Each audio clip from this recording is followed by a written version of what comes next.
Buenos días, compañeros. Hoy le hablaremos cómo afecta el teatro en Chile durante el siglo XX. Para entender esto, primero debemos saber ¿qué es el teatro? Es la rama de las artes escénicas relacionadas con la actuación, que representa historias actuadas frente a los espectadores o frente a una cámara usando una combinación de discursos, gestos, escenografía, música, sonido de espectáculo. O bueno, eso es lo que dice nuestra amiga Wikipedia. Pensamos que el teatro es un medio cultural, artístico por el cual se pueden expresar y o representar sentimientos o periodos a través de los distintos tipos de teatro. Luego les hablaremos de ellos. El origen del teatro debe buscarse en la evolución de los rituales mágicos relacionados con la caza, al igual que las pinturas rupestres o la recolección agrícola, que tras la introducción de la música y la danza se invocaron en auténticas ceremonias dramáticas donde se rendía culto a los dioses. Ahora, volvamos. ¿Y ustedes? ¿Saben cuáles son los distintos tipos de teatro?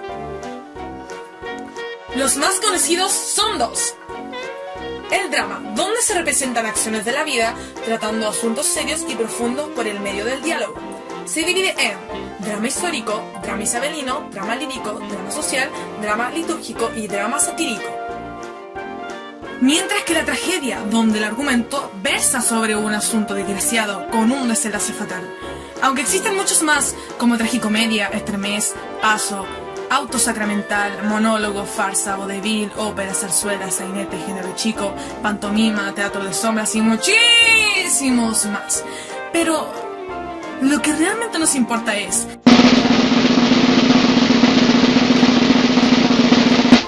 el teatro del absurdo.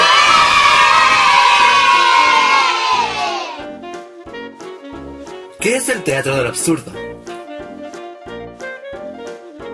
Surge de un conjunto de obras escritas por ciertos dramaturgos estadounidenses y europeos en 1940, 1950 y 1960. Se caracteriza por tramas que parecen carecer de significado, diálogos repetitivos y falta de secuencia dramática que a menudo crean una atmósfera onírica. El teatro del absurdo tiene fuertes rasgos existencialistas y cuestiona a la sociedad y al hombre. A través del humor y la mitificación escondiendo una actitud muy exigente hacia su arte. La incoherencia, el disparate y lo ilógico también son rasgos muy representativos de estas obras comunes. El teatro del absurdo busca romper con las categorías aristotélicas. ¡Wow!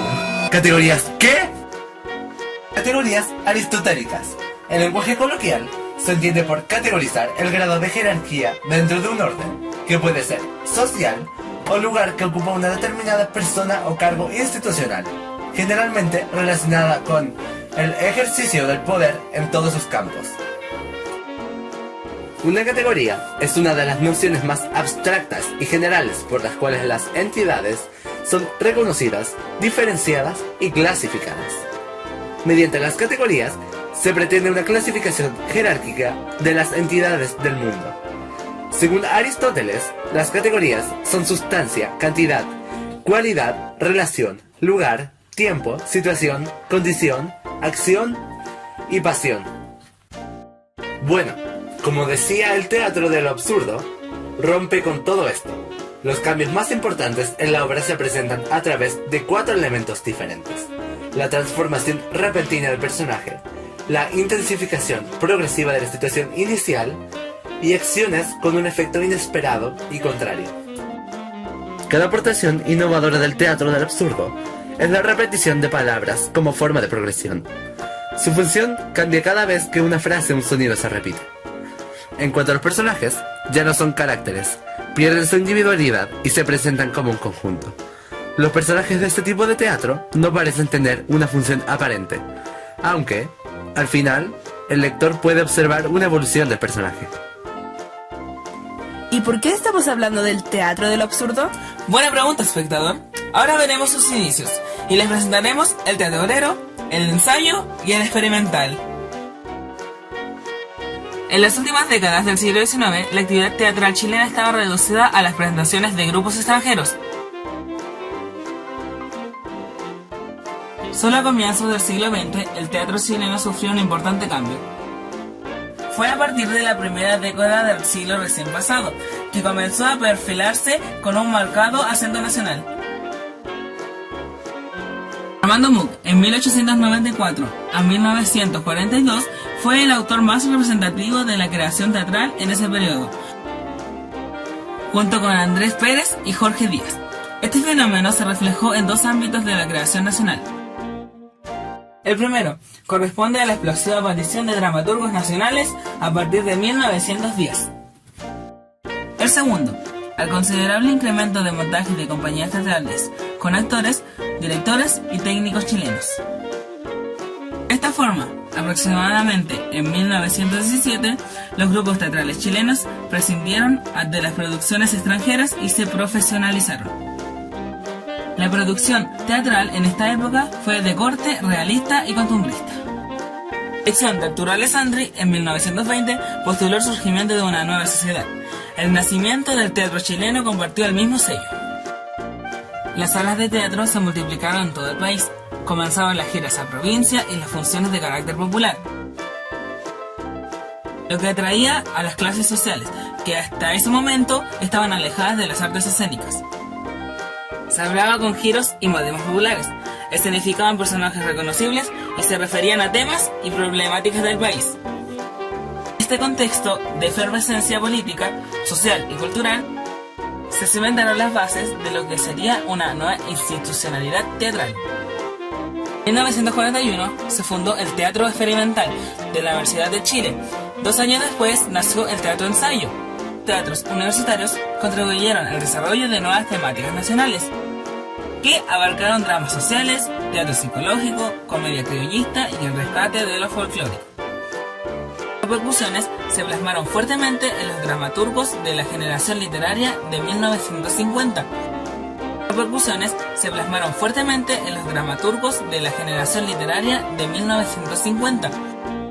Y que se consolidaron en el desarrollo de la dramaturgia nacional en la segunda mitad del siglo XX. Para complementar lo dicho anteriormente, cabe mencionar que el teatro obrero comienza en el siglo XX con Luis Emilio Recabarro, quien fue el líder obrero que incubó en la masa trabajadora el gusto por la literatura y el arte. Precisamente, en 1912, en el diario El Despertar de los Trabajadores, opinaba: la libertad de pensar es un tesoro que solo se conserva gastándolo. Leed, trabajadores, y seréis inteligentes y por la inteligencia libres. De esta propuesta se fundaron, entre otros grupos, Arte y Libertad y Arte y Revolución.